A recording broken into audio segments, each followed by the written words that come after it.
The morning came slow and grey over the blue ridge. Mist curled through the pines like breath from something alive. May Carter moved through it with practiced steps, her rifle slung low, the sound of her boots muffled by the damp moss. Beside her, Scout, a large German shepherd with a streak of silver down his back, moved silently, nose working the air. May wasn't hunting for game. She was hunting for quiet. After 40 years of living in towns, offices, and relationships that never fit, she'd traded all of it for a cabin on a ridgeline and a dog who never asked for explanations. Scout was her family now, her constant, the one soul who understood the language of silence. But that morning, the silence was wrong. Scout froze near the old ridge trail, ears pricked, tail stiff. A low growl built in his chest. May followed his gaze toward the hollow where the fog hung heavier than usual. "What is it, boy?" she whispered. Scout didn't move. His muscles rippled beneath his coat, and he looked back at her once, seeking permission. May gave a slight nod. He darted forward, nose to the ground, tracing something invisible yet undeniable. May followed, her pulse picking up. The forest was her comfort, but this felt different. The air smelled faintly of metal and decay, mixed with something else, something human. Scout stopped at the edge of a ravine. The earth there was disturbed. Small, fresh scrapes of mud, like something or someone had clawed upward. A torn piece of fabric clung to a root, faded pink, frayed around the edges. May knelt and picked it up. It was too small to be from a hiker's pack, too delicate for outdoor gear. Her gut twisted. Scout whined softly and looked past her, toward the trees on the far side of the ravine. Then he barked once, sharp, insistent, and bolted down the slope. "Scout!" May shouted, stumbling after him. The ravine was steeper than it looked. She slid the last few feet, her boots digging into mud, until she landed near a small outcrop of rock. Scout was already there, standing before a dark opening hidden behind roots and ferns. A cave mouth, low, narrow, easily missed unless you knew where to look. He pawed the ground near the entrance and let out a low, urgent growl. May crouched, shining her flashlight inside. The beam cut through the darkness, revealing stone walls streaked with soot and something else. Scratches. Not animal scratches. Lines, deliberate, carved into rock. She leaned closer and realized they formed words. Or names. Lily. Help. Day 4/17. Her breath hitched. Scout whimpered, pressing close against her leg. He could smell it, fear, old and buried, but not forgotten. May pulled out her phone and took several photos. Then she crawled forward a few feet into the narrow space. The air inside was cold, stale. A faint metallic scent clung to the stone. She played her light around the chamber and saw remnants.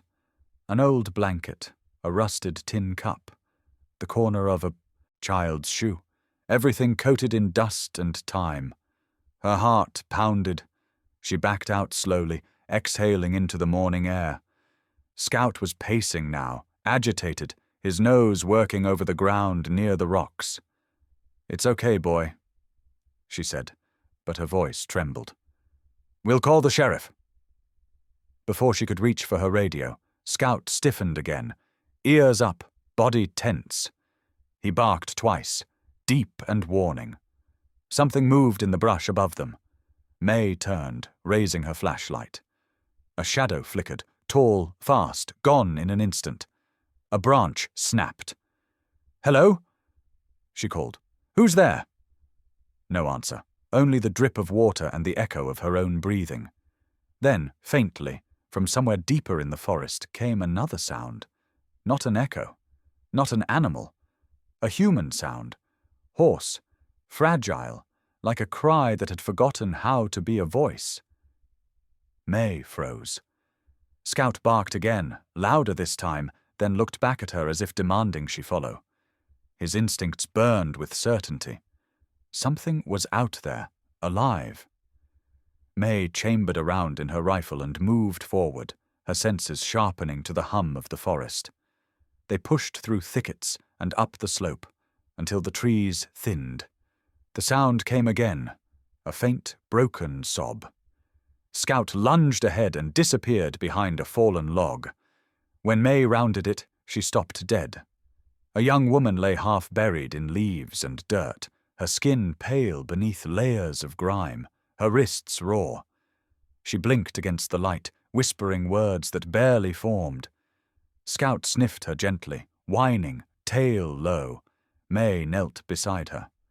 "You're okay. You're safe now." The girl's lips moved. He said no one would find me. "Who?" May asked, but the girl's eyes rolled back, and she slumped into unconsciousness. May checked her pulse, faint but steady. She grabbed her radio with shaking hands. "This is May Carter, off Ridge Trail. I've got a live one. Female, early 20s, possibly injured. Send rescue now." Static crackled, then a reply. "Copy that, May. Sit tight. We're on our way." Scout stayed beside the girl, his body pressed close like a guardian. His eyes stayed fixed on the tree line, alert, unblinking. May followed his gaze and saw, just for a heartbeat, a figure watching from beyond the trees. A silhouette that vanished when she blinked. Whoever that was. They knew this girl. And they knew this mountain wasn't finished giving up its secrets. Scout let out a single low growl that rumbled through the ground. May felt the meaning of it in her bones. Something had survived in these woods, and something else still hunted. The sky hung heavy over the ridgeline, thick with clouds that threatened rain. May had barely slept. The girl they'd found, no name yet, no ID, was airlifted out the night before, barely clinging to consciousness. The rescuers had praised May for her calm, but it wasn't calm. It was instinct. Something deeper, older, and it wasn't hers alone. Scout hadn't left her side since. Except now. Now he was barking. Not a warning, not a greeting. Something in between.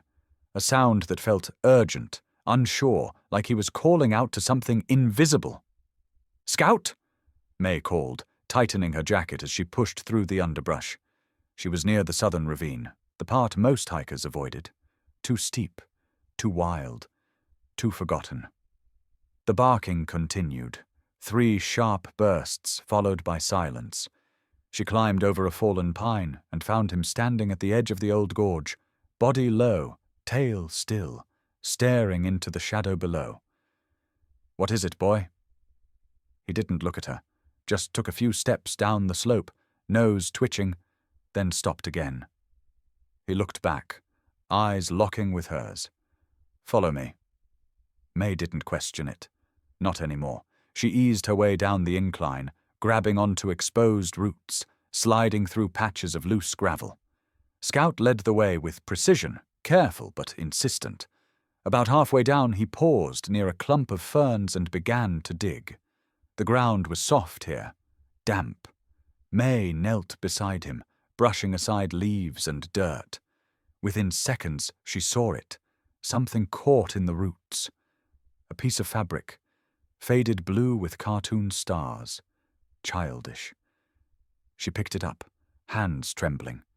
It was a scarf. A child's scarf, half rotted, but still intact enough to recognize the pattern. Scout's nose pressed against it.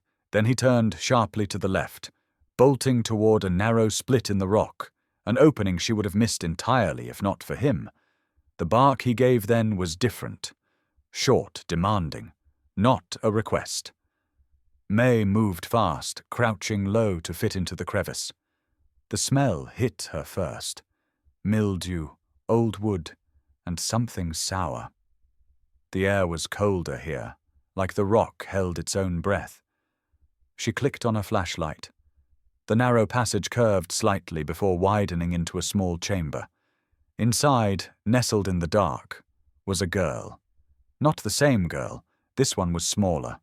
Thin as bone, her skin smeared with dirt, eyes wild and sunken. She recoiled as the light hit her, arms curling to shield her face. "Hey, hey," May said softly, kneeling. "It's okay. I'm not here to hurt you." The girl whimpered, shaking her head, mumbling. Scout stood at the edge of the space, growling low, not at the girl, but at something behind them. At the dark. May shifted, putting herself between whatever it was and the girl. "You're safe, do you hear me?" The girl flinched as if the word had struck her. Then she whispered, "Is he gone?" May didn't ask who. She didn't need to. Her heart pounded, not from fear, but from the weight of realization. This girl wasn't just lost. She'd been taken, and somehow she was still alive. "What's your name?" May asked. The girl shook her head violently. "No name. No names here. He said names give power." May fought the chill crawling up her spine. "I'm May. And this is Scout. He found you." At the sound of his name, Scout stepped forward. He didn't bark, didn't growl, just looked at the girl, eyes calm. She blinked at him. A moment passed. Then, slowly, she reached out and touched his head. Her fingers trembled. "You're real." May swallowed the lump rising in her throat. "Very real, and he's not leaving without you." She reached for her radio. "Rescue, this is May Carter. I need immediate assistance. Found another survivor. Female, approx 17, malnourished, responsive but distressed. Location, South Gorge near Split Hollow." The static returned. Then a voice. "Copy that, May. Hold tight. Chopper's on standby." May exhaled. "Help's coming." The girl closed her eyes, tears cutting through the dirt on her cheeks. 4 years, she whispered. "I counted. I scratched the days in the stone. But then I lost count. I thought I'd die here." May reached out gently. "Not today." Scout moved beside the girl, lying down protectively, body curved just slightly around hers. He let out a soft huff, like a sigh. That's when May saw it. Etched into the wall, behind where the girl had been curled up, were dozens of lines. Tallies, hundreds of them. And in the corner, faint but clear. Lily, day 1. May felt the air leave her lungs. The name matched a girl from the missing persons list. Lily Carson. Vanished on a camping trip. Age 13. Blue scarf with cartoon stars. Last seen near Blue Ridge State Park. She hadn't just found a girl. She'd found the ghost of a case the county had long given up on. Above them, the sound of chopper blades began to echo faintly through the gorge. But below, in the cave, May felt the mountain shift around them. Not physically, but spiritually. Because someone had kept her here. And someone had taught her not to speak her name, and that someone was still out there. Scout stood suddenly, ears forward, body tense. He barked once, loud, angry. May turned toward the cave entrance. She didn't see anyone, but she didn't need to. Scout did, and he wasn't barking at a ghost. They brought her out wrapped in 2 layers of blankets, both soaked through by the rain that had finally broken over the mountain. Her eyes barely tracked the helicopter's lights. She didn't flinch when the medics lifted her, didn't speak a word on the flight down. But she never let go of Scout's fur. May rode with her, holding her free hand the entire way, not as a ranger, not as a rescuer, but as something else, something Sierra hadn't had in years, a witness. By morning the news had exploded. 4 years missing, presumed dead. And now, found alive, with no signs of injury, no visible trauma, no chains, no cage. Just a girl hiding in a cave with tally marks on the wall and eyes that looked too old for her age. Her name came back slowly. On the hospital bed, when the nurse asked again, softly, gently, "Do you remember your name, sweetheart?" The girl didn't look at the nurse. She looked at May. Then quietly, like the word tasted foreign, Sierra Whitman." The nurse gasped. May didn't. She already knew, because the scarf, the cave, the tally marks, none of that came from a stranger. It came from a girl who'd been erased. Sierra Whitman. Last seen on a summer trip with her aunt in Blue Ridge. Vanished without a trace while hiking a trail near the state line. No ransom note. No remains. Just a hole where her life used to be. Until now. "What do you mean there were no restraints?" Detective Reed leaned back in the chair across from May in the ranger station's briefing room. The sheriff's department had taken over the investigation within hours. May stayed calm. No chains, no locked doors, no signs of struggle, but she was hiding. Voluntarily. Or maybe not exactly voluntarily. More like conditioned. Conditioned. She wouldn't speak to the EMTs. She wouldn't answer the doctors. But she let Scout sit on the bed. She let him stay pressed against her. Reed rubbed his jaw. "Dogs and trauma victims, I get it. But if there were no restraints, what kept her there?" "She kept herself there," May said, her voice tight. "That's what scares me." At the hospital, Sierra refused all questions from law enforcement. She wouldn't look at the detectives, wouldn't even acknowledge the social worker assigned to her case. But when May walked in, when Scout padded across the linoleum floor and rested his head on the edge of her bed, Sierra sat up. The room went quiet. May lowered herself into the chair beside her. "Hi," she said softly. "You remember me?" Sierra nodded. "I just want to talk. Nothing official. Not a badge. Just me and him." Sierra's fingers slid into Scout's fur again. Her voice was barely a whisper. "They don't believe me." "I haven't heard anything yet. You haven't said much." The girl hesitated. "If I tell you, will he stay?" "He'll stay." Long silence. Then, "He told me not to speak, that if I spoke, the trees would tell, that the birds would carry my words back to him." May blinked. "Who told you that?" "He said, he saved me, that the world was dangerous, that only he knew the truth." "Did he have a name?" "No." Her eyes narrowed, like she was struggling against something trained into her. "No name, just him." May leaned in. "Why you, Sierra? Why did he take you?" "I don't know," she said, voice cracking.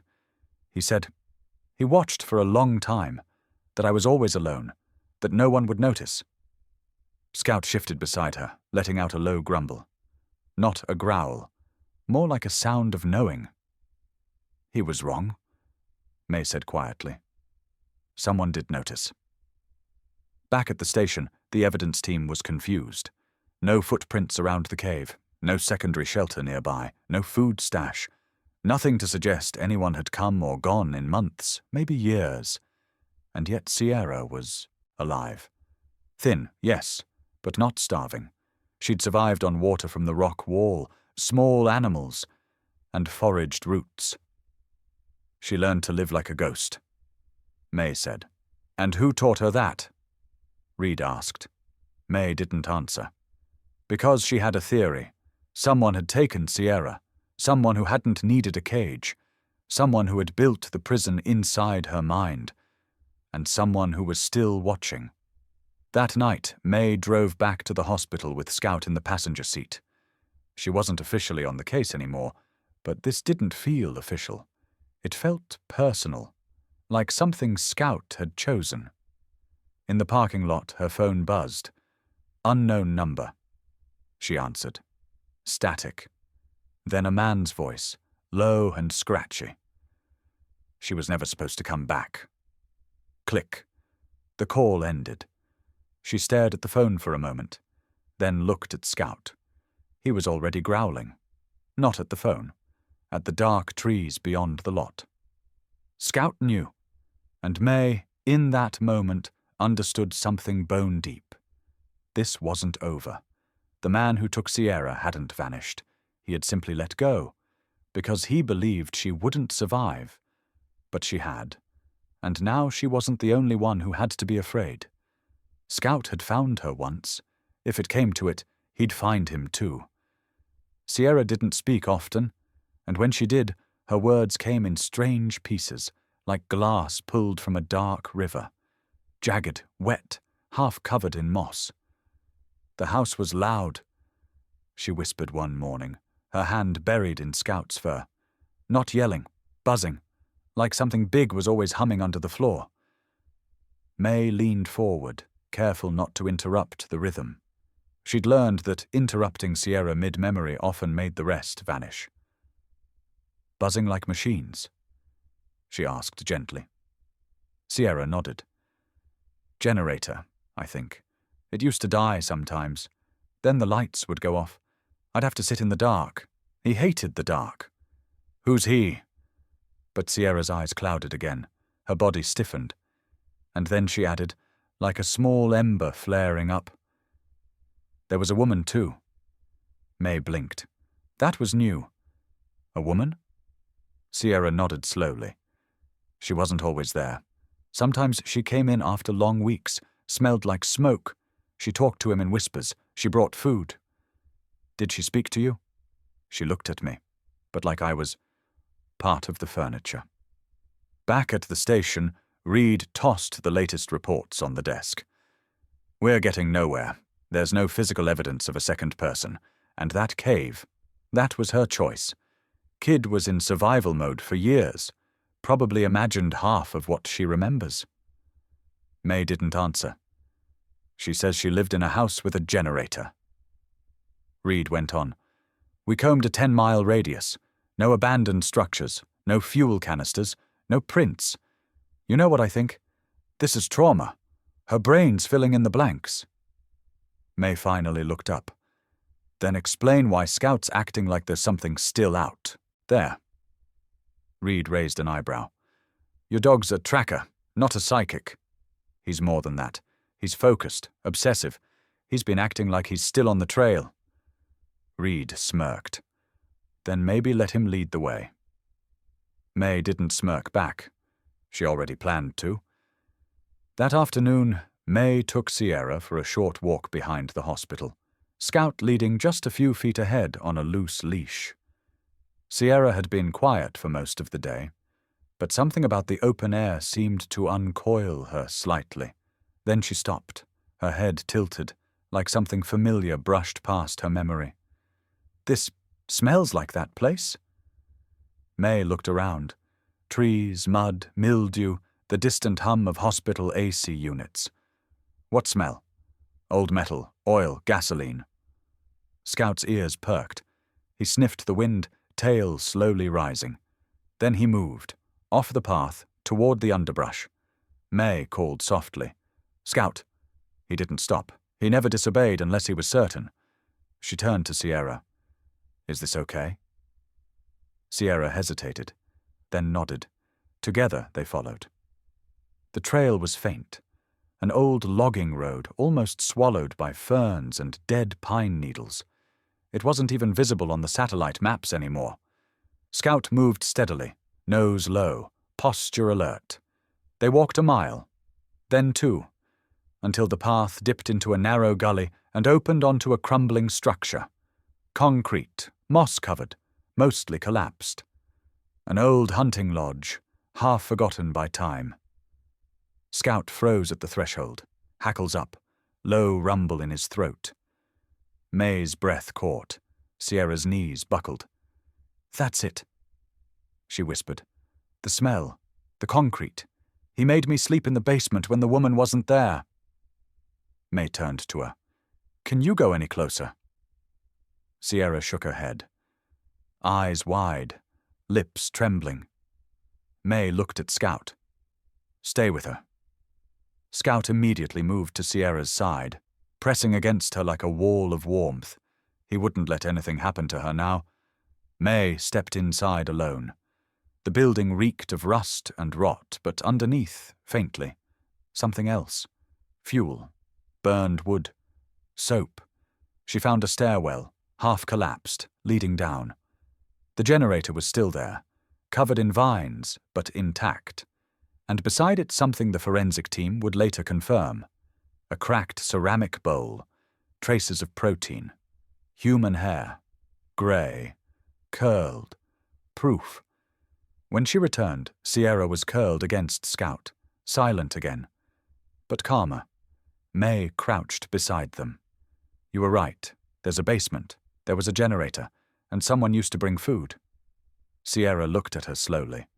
So I'm not crazy? May shook her head. You survived. That's different. Sierra didn't cry. She just leaned into Scout, and for the first time, rested her head fully against him. Back at the station, Reed flipped through the photos May brought. I'll be damned. We missed this. Wasn't even on the map. It used to be a ranger outpost back in the 50s. Shut down decades ago. The access road eroded in the floods of '89. No one's thought about it in years. And now it's a crime scene. May nodded. And we're looking for a woman too. Sierra didn't make her up. Reed frowned. You really think a second adult helped keep her there for 4 years? May didn't answer directly. She just said, I think Scout's not done sniffing. And outside the station, Scout sat facing the northern ridge, ears perked, still on the scent, still watching, still guarding. May parked her truck just off the old service trail, tires crunching over frost-bitten leaves. No other tracks, no sign of human activity for months, maybe years. Scout sat in the passenger seat, watching her with that still, intelligent gaze he reserved for moments that mattered. His ears twitched. The air was thick with cold and something else. Caution. They'd followed a clue May hadn't shared with anyone. After reporting the old ranger outpost, she kept digging. County records, burn permits. She found something strange. A fire reported 3 years ago, never followed up. Coordinates matched a ridgeline north of the cave where Sierra had been found. No official structure had existed there, but the fire had burned something. And someone had tried to hide it. May stepped out of the truck. Scout jumped down beside her, nose immediately pressed to the ground. He picked up a scent, faint but familiar, and took off at a steady pace, weaving through trees like he was following a ghost. May followed. They crested the ridge after half a mile, breath showing in short puffs. That's when she saw it. The remnants of a tent, melted fabric, charred frame, almost completely collapsed, hidden behind fallen pine branches. If she hadn't known what to look for, she would have walked right past it. Scout circled the site, moving cautiously. He let out a low growl and froze near the tent's back corner. May crouched beside him. There was a pile of something under the brush. She pushed the branches aside carefully. Tin cans, dozens, arranged neatly in a milk crate, tuna, chicken, even some with paw-shaped chew marks. Next to it, a burned blanket that had once been plaid. And just beneath, half buried in dirt, a plastic collar.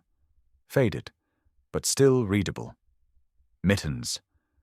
May exhaled slowly.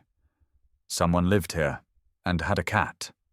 Scout sniffed the collar, then sat down beside it.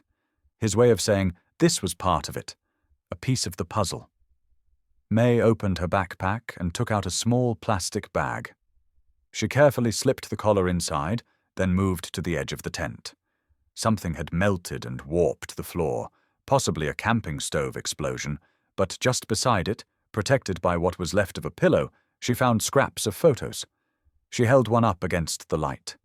The edges were burnt, but the center was clear. A woman, pale, red hair tucked under a nurse's cap, standing in front of what looked like the old county clinic. May's heart slowed. The clinic had downsized 4 years ago. The woman in the photo didn't look familiar, but the badge on her chest did. She squinted, pulled out her phone, searched the hospital archives. The name popped up in the resignation logs. Jennifer Hartley, RN. Resigned abruptly in the fall of 2021. No forwarding address. And the last listed assignment? Pediatrics, the same wing Sierra would have passed through back when she disappeared. May sat in the truck later that evening, phone pressed to her ear as the line rang to voicemail. "This is Jennifer Hartley. Leave a message." May didn't bother. She hung up and stared out the window. Scout rested his chin on the console, watching her, waiting. She was real, May whispered. Sierra didn't imagine her. Scout blinked slowly, then turned his head toward the trees, like he already knew what came next. May turned the engine on, made a sharp U-turn down the ridge road, and headed back to town. At the sheriff's office, Reed leaned back in his chair, arms folded. "Jennifer Hartley. That name hasn't come up in years." "She worked pediatrics," May said. "Quit without notice 3 months after Sierra went missing. Owned a red tabby cat named Mittens. She disappears. A burned tent shows up in the woods with her scent, and photos of a redhead wearing her exact badge." Reed rubbed his jaw. "You're sure this isn't a coincidence?" "Scout isn't guessing," May said, and Sierra described a woman who didn't speak to her, just hovered, watched, brought food. Reed's eyes narrowed. "So what's your theory?" May hesitated. Maybe Hartley wasn't the kidnapper, but maybe she knew. Maybe she found out too late and tried to help. And why disappear? Guilt, fear, or maybe someone burned that tent for her. That night, May brought the burned collar to Sierra. The girl sat in her bed, sketching. She'd drawn Scout's eyes in remarkable detail, soulful, alert. When May handed her the collar, she froze. Her fingers trembled. "Mittens," she whispered. "Was she yours?" May asked softly. Sierra shook her head. "The woman's. She'd talked to the cat more than she ever talked to me. Sometimes I heard her crying. At night." May sat down. "Do you remember her name?" Sierra paused, then barely audible. "Jenny." 2 days later, May found a trail of gas station transactions under the name Jennifer Hartley. The last one was in a town 6 hours north. No license plates captured on camera. But the timestamp and card location were clear. Someone using her identity had bought canned cat food and gas. She printed it out, laid it on her desk, and stared at it. Scout walked over, nudged the printout with his nose. May scratched his head. "You think she's still out there, don't you?" Scout didn't move. She took that as a yes. Outside, snow began to fall again, the kind of snow that makes the past feel closer. And somewhere out there, a red-haired woman was either running from something dark or finally ready to face it. It started with the stranger at the diner. May had gone in for a late coffee, something to keep her awake after hours of reviewing case files and comparing dates, patterns, gas station purchases under Jennifer Hartley's name. She sat in a corner booth, Scout curled under the table like usual, quiet but alert. The man didn't look like much at first. Baseball cap pulled low, jacket too clean for someone local. He walked past her table twice before finally stopping. "You're the one with the dog," he said, voice flat. May glanced up. "Excuse me?" He gestured down at Scout. "The rescue dog, German Shepherd. You're the one who found the girl, right?" Something about the way he said it wasn't quite admiration. It felt like an accusation dressed up as curiosity. May straightened. "That's right." The man leaned in, close enough for her to smell nicotine and something else. Old engine oil. Sometimes digging too deep brings up things that should stay buried. Before she could respond, he dropped a folded napkin onto the table. Then he walked out. Scout growled low in his throat. May opened the napkin. Inside, a single photo, burned at the edge. A shot of a little girl, Sierra, taken from a distance. Blurry, unnerving. The timestamp at the bottom said July 12th, 2021. That was during the year Sierra had vanished, and long after the official search had been called off. Someone had been watching her, and now they were watching May. She went straight to Sheriff Reed, photo in hand. "You're telling me a stranger gave you this?" he asked, brows low. "Gave, warned, threatened. Take your pick." May said, "This wasn't random." Reed studied the photo. "You didn't stage this?" May froze. "What? I'm not accusing," Reed said carefully.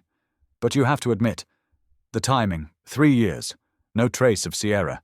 Then a new deputy arrives, brings in a retired SAR dog, and within weeks the girl appears in a cave.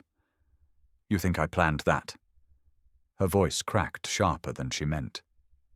"I'm saying it's unusual," Reed replied.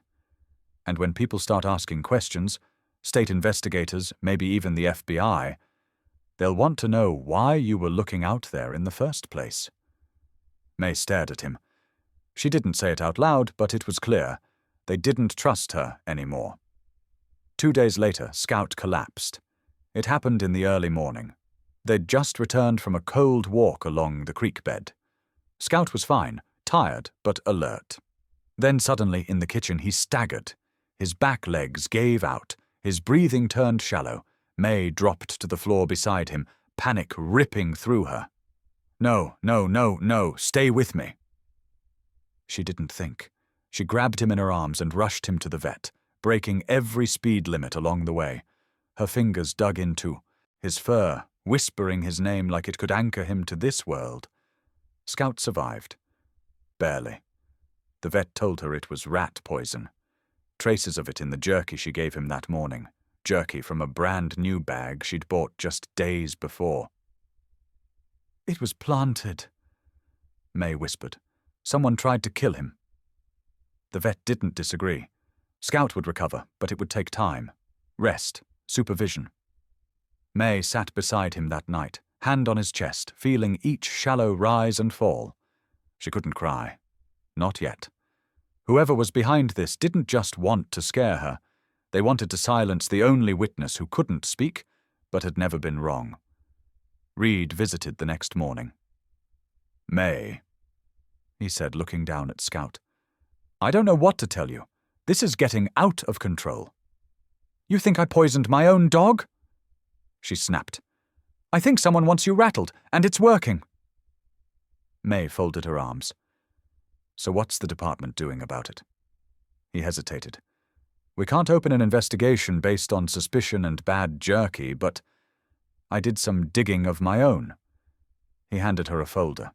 Inside were internal reports, pages from a sealed file. Jennifer Hartley had filed a formal complaint against a senior doctor at the county clinic in 2021, Dr. Alan Riker. The complaint accused him of misconduct with pediatric patients. The file was closed without follow-up. Hartley resigned 2 weeks later. "What happened to him?" May asked. Reed looked uneasy. "He moved out of state, but he's back now. Recently bought a property up near the ridge." May felt something slide into place. Quiet, heavy, undeniable. The cave, the burned tent, the photos, the cat. Someone had buried the truth 3 years ago, and now that truth was clawing its way back up, one warning at a time. That night, May drove alone to the Ridge Road. Scout was still recovering, unable to join. The silence without him felt wrong. She stood near the tree line, watching the lights on the far side of the valley, the place Dr. Riker now called home. She should have called someone, waited, but trust had evaporated. The closer she got to the truth, the more she realized how few people wanted it seen. Her voice was steady when she whispered into the dark. "You're afraid. That's why you poisoned my dog. That's why you're watching me. But I'm not going anywhere." In the distance, an owl called, and May turned back toward the road, alone but resolute, every footstep echoing with a vow. If no one else would fight for the truth, she would, even if it cost her everything. Scout wasn't the same dog when he finally stood again. He was leaner, slower, and bore a slight tremor in his back right leg. But his eyes, the alert, intelligent, ever-searching eyes, had lost none of their fire. He still watched May the way he always had, like her shadow wore fur and didn't trust anyone but her. It was his decision to return to the cave, not May's. She had just refilled his water dish on the porch when he stood, stiff but certain, and padded towards the woods, then paused, looking back, waiting. "You want to go back there?" she whispered. He blinked once, then turned and walked on. The morning was colder than it should have been for late spring. Mist clung to the base of the pines. Scout moved slower than before, but with purpose. He didn't veer, didn't pause. He wasn't sniffing for rabbits or chasing scents like he used to. He was remembering. By the time they reached the cave, May's hands were shaking. She didn't know if it was the cold or what she feared they might find. The entrance yawned open like a scar in the hillside. The wind was dead inside. No bird song, no crunch of leaves, just silence. Scout ducked low and stepped in. May followed, flashlight steady, one hand resting lightly on her holster. Scout led her deeper this time, beyond where Sierra had been found. He paused at a narrow offshoot of the main chamber, a tight, winding crevice barely wide enough for May to squeeze through. "You sure?" she whispered. Scout pawed at the rock, then backed up, sat and stared at her. The tunnel felt endless. Her knees scraped rock. The beam of her flashlight flickered against uneven stone, casting distorted shadows. Scout waited behind her, his breathing steady and close. At the end of the crawl space, she found it. The floor dipped, forming a small alcove where the air felt older. A patch of disturbed earth caught her eye, lighter, looser, recently shifted. She knelt, digging with her hands, fingers raw against stone and root. She pulled up a rusted, dented tin box, army surplus maybe, the kind someone would have buried in a hurry. The latch creaked open. Inside, a stuffed giraffe toy, the fabric matted and mold-stained. A baby sock, pink with a frilly edge, a worn sippy cup, and at the bottom, wrapped in a stained scrap of cloth, a silver chain. A child's necklace, the name engraved in looping script. Lily. May stared at it. Her breath caught in her throat. Not Sierra. Lily. Who the hell was Lily? Scout let out a soft, throaty whine behind her. She turned. His ears were back, posture stiff. Not fear, tension. He was alerting. May pocketed the necklace and the giraffe, slammed the lid shut, and tucked the box under her arm. They crawled back out the tunnel faster than they'd entered. Outside, the sky had darkened. Clouds pressed low and heavy. A single set of footprints led away from the cave. Not theirs, fresh. Back at the cabin, May laid everything out on the kitchen table. The necklace, the giraffe, the sock. Each item a clue. Each item a ghost. Sierra had never mentioned the name Lily. Jennifer Hartley had said nothing about another child. Could it have been a sister? A friend? Or someone entirely different? The timeline didn't add up. Sierra had been missing for 3 years. But the necklace, the engraving wasn't worn down by time. The toy wasn't rotted enough. These things hadn't been buried for long. Someone had placed them there recently. To be found? Or to mislead? May pulled out Sierra's intake file, flipped to the page with her drawing. The stick figure. The cave. There was a second figure standing next to the smaller one. Another girl. Taller. May hadn't noticed it before, hadn't thought to ask. The second figure wore a necklace, a tiny circle drawn in with a red crayon. She visited Sierra the next day. The child sat in the playroom, eyes still wide with quiet trauma, but brighter now. She held a puzzle piece in one hand, Scout curled up beside her like a sentinel. "Sweetie," May said gently, kneeling beside her. "Do you know someone named Lily?" Sierra didn't move. Then she set the puzzle piece down. "She was there before me," Sierra whispered. May's heart stilled. She was in the dark place. She sang at night so I wouldn't be scared. May felt her hands go numb. Do you know where she is now? Sierra didn't answer. She just shook her head and buried her face in Scout's fur. That night, May stared out the cabin window. Rain tapped against the glass. Someone had buried a truth in that cave, a truth too dangerous to speak of. And now she knew it went deeper than Sierra, deeper than even the case they thought they were solving. Scout rose from the floor, moved beside her, and rested his head against her thigh. He was watching too. Somehow he had known. The girl they rescued wasn't the only one who'd been lost out there. And maybe she wasn't the one the cave had kept for the longest. The morning after Sierra mentioned Lily, May sat at her kitchen table, laptop open, fingers hovering over the keys. She typed the name slowly. Lily Brody. Her coffee sat untouched. Scout, alert despite the limp, watched her from the doorway, ears half raised like he knew something important was about to surface. The search results loaded. Missing child report, July 9th, 7 years ago. Lily Marie Brody. Age 4. Location, Bear Ridge Campgrounds, Three Pines County. May's breath caught. The same general region. Same forest. She opened the file. The photo showed a freckle-faced little girl with blunt bangs and a wide, toothy smile. She wore a denim jacket and held a stuffed giraffe, the same giraffe that now sat on May's shelf in an evidence bag. Lily had vanished during a family camping trip. According to the parents, she'd been playing near the tree line just before dusk. One moment she was chasing butterflies, the next she was gone. No signs of struggle, no screams, no tracks, just silence. It had made the local news for a week, then faded. Just another missing child case with no leads, no witnesses, no closure.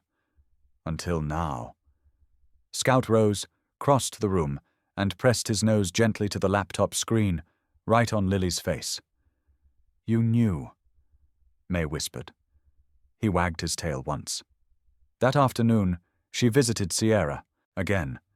The child was calmer. Still quiet, still drawing, but her shoulders didn't hunch quite so tightly anymore. Scout stayed close, nose resting on her knee, as if anchoring her to something real. Sierra, May said softly. The little girl you told me about, the one who cried at night. Do you remember her name? The crayon in Sierra's hand froze mid-stroke. Her mouth opened slightly. Her eyes drifted, not quite seeing the page anymore. She had yellow hair, she murmured, and she called for her mama, all the time, even when she was sleeping. May's heart clenched. Did she talk to you? She sang. Sierra's voice was so soft, May had to lean in.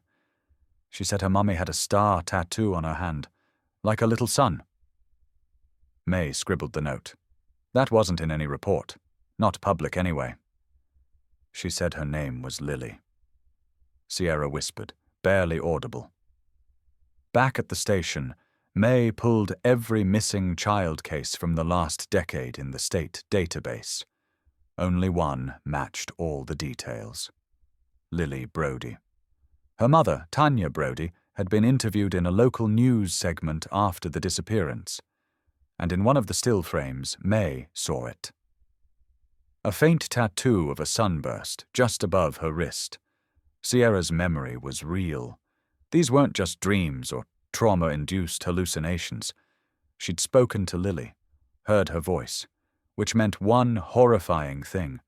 Lily had been alive in that cave, at least for a while. That night, May stood on her porch, wind slicing across the ridge. Scout sat beside her, nose lifted slightly, catching a scent only he understood. 2 girls, she whispered, taken years apart, same place, same pattern. Scout whined low in his throat. Why didn't anyone connect the cases before? She stared out across the tree line. The wind didn't answer. but something in her gut turned cold. Because no one had wanted to. 2 counties, 2 jurisdictions, 7 years apart. No physical evidence at either scene. The perfect gap for a predator who knew how to wait. May looked down at Scout. Unless it wasn't one person. The thought chilled her more than the wind. What if Lily had been taken by someone? Different. What if she was left in that cave, and Sierra was added years later? 2 different abductors, same cave. Or worse, one kidnapper, then another. A handoff. May grabbed her phone, thumb hovering over the contact list.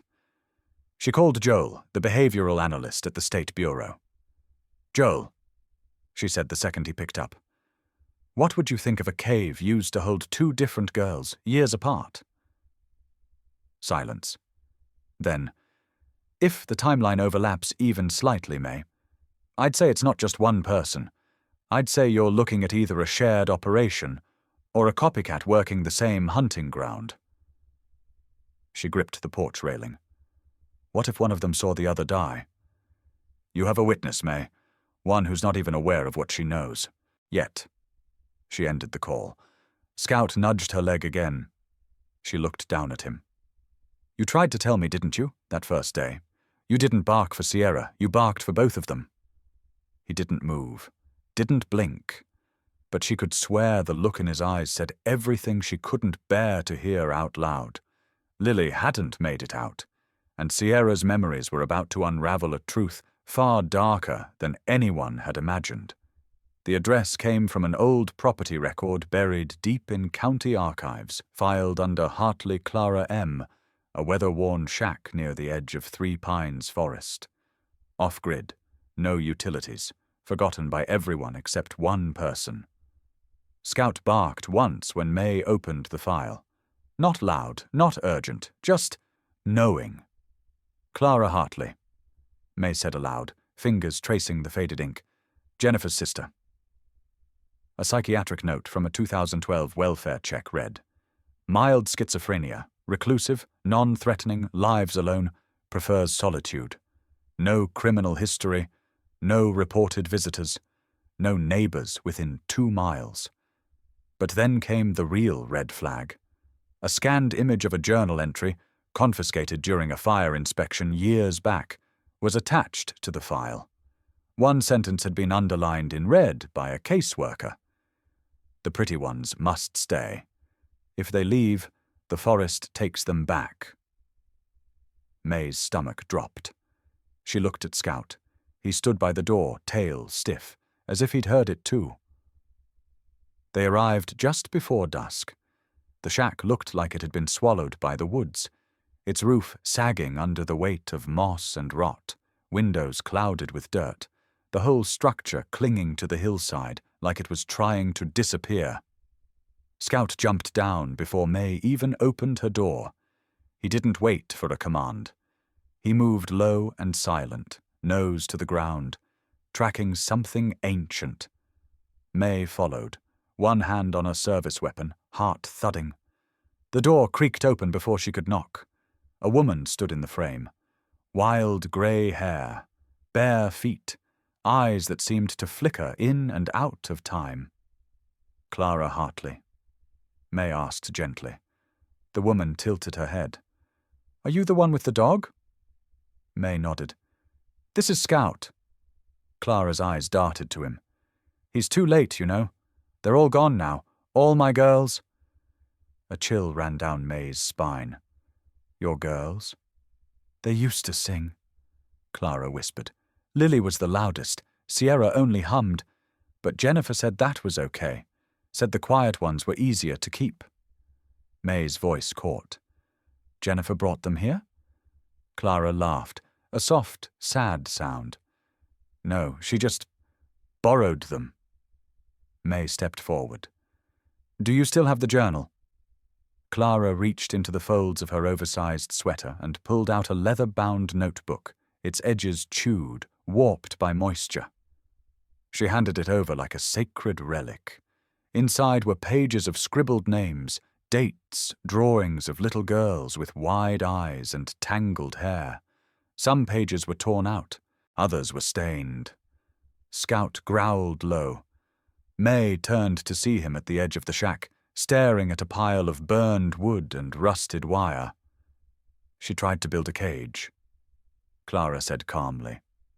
But Jennifer said they needed warmth, so she took Sierra to her home, said it was better that way, like family. Everything fell into place. Jennifer, the sweet, soft-spoken nurse, the one who found Sierra, the one who'd raised her like a daughter, until the girl began asking too many questions. Clara, May said slowly, why did Jennifer bring them here in the first place? She was lonely. Clara whispered. Said the world was cruel to girls like her. Said if she couldn't have a child, she'd find one that didn't scream. May's stomach turned. She pulled out her radio. Dispatch, I need immediate units to 943 Ridge Trail. Possible suspect location in the Brody and Sierra cases, and I need an arrest warrant drawn up for Jennifer Hartley. Later that night, under emergency lighting at the station, May slid the journal across to Sierra. The girl flinched at the sight of it, but her eyes locked on one crude sketch, a child with long dark hair sitting next to a smaller girl in a worn nightgown. She pointed to the smaller figure. That's Lily, she whispered. She cried when Jennifer took her away. May's heart stopped. Jennifer brought her to the house? Sierra nodded, but only for a little while. Then she was gone. May swallowed the lump in her throat. Scout sat beside Sierra, pressing against her like a shield. She buried her fingers in his fur. She made me call her Mommy, Sierra said softly. But she wasn't. Not really. She got mad when I tried to leave. Said I'd forget everything. Said I'd disappear like Lily if I didn't listen. May reached out, steady. You're safe now. Sierra looked up, eyes wide. But what if she finds someone else? The next morning, police descended on Jennifer Hartley's home. She didn't resist, didn't cry, didn't speak. She looked right at May as they led her out in cuffs, then turned to Scout, just for a second. I told her not to bark, she said softly. But dogs always know. May didn't answer. She didn't need to. Scout's growl was answer enough. They found a hidden room in Jennifer's basement, lined with old toys, drawings, a mattress, and soundproof walls. And a second journal. Inside were dozens of names, Lily's, Sierra's, others, some crossed out, some still waiting. Ma stood in the doorway, holding the journal like a grenade. Scout nudged her elbow, grounding her again. She was building a family, May whispered. One girl at a time. Scout sat, alert, eyes never leaving the stairs, waiting, guarding. Because somewhere out there, more names were still unspoken, and someone had to remember. 1 year later, the trees had bloomed twice since that long winter broke open its secrets. And in the small northern town of Maple Bend, spring carried a quieter kind of promise this time. Less about beginnings, more about mending what survived. Sierra now lived at Haven Ridge, a residential center for at-risk youth. She shared a room with a girl who never talked, but who kept her drawings taped neatly above the bed. Sierra still had trouble sleeping through thunder, still froze at the smell of bleach. But she'd begun to smile when she fed the center's therapy dog, a black Labrador named Juno. She'd even started helping other girls calm down during their own panic attacks. Her progress wasn't linear, but it was real. May visited every 2 weeks. They didn't always talk. Sometimes they just sat on the back porch with Scout between them, the dog's body warm and steady against Sierra's legs. You still hear her voice? May asked once. Sierra didn't answer, just looked out toward the tree line. Scout leaned in closer. That was enough. Just 10 miles south, the sign above the old firehouse had been replaced with something new. Scout's Echo, Canine Search and Recovery Center. It was May's second act, or maybe her truest one. Retired from official duty, she now trained rescue dogs and led volunteer search teams across the county. People said she was building something like a legacy. She said she was just following a dog's lead. Scout had aged, of course, his muzzle frosted white, his gait slower. But when May whistled sharp, he still snapped to alert like thunder in a field. He didn't chase balls anymore, he chased the scent of what had been lost. Today, the center was buzzing with kids on a school tour. Fourth graders, local, all jittery sneakers and half-formed questions. May stood by the pen, where Scout lay under the shade, one eye half open, tail flicking lazily at a fly. A boy with thick glasses raised his hand. "Miss May, do dogs really know when something's wrong?" She smiled, crouching beside Scout. The old dog lifted his head, just slightly. "They do," May said. "Not because we train them to, because they listen in ways we forgot how to." She tapped the wood plaque nailed to the fence, right above Scout's bed. The letters were burned in deep. He didn't bark for food. He barked for the truth. Another student asked if Scout had ever saved someone. May looked out toward the horizon. "He did more than save," she said. "He saw what none of us could see, and stayed until we were ready to see it, too." That night, May sat on the porch with Scout curled beside her. The stars were coming in slow. A soft wind played with the trees. She held the second journal found in Jennifer's basement, the one still filled with names. Most were accounted for now. A few remained blank. Some belonged to children too young to remember what happened. Some might never be found. But May knew one thing. As long as Scout's heart still beat steady beneath his ribs, there was a reason to keep going. She ran a hand over his fur. "You ready for tomorrow, old man?" Scout didn't move. Didn't need to. He was still watching, still guarding. Because even when the trail goes cold, loyalty doesn't. And sometimes all it takes to find the truth is one dog who never stopped believing you were worth finding. What about you? What's your story with a loyal pet? If you've ever loved a German Shepherd or been saved by one in any way, share your story in the comments. Hit like, subscribe, and help us bring more true stories of courage and loyalty to the world. Scout did his part. Now it's your turn to bark for the truth.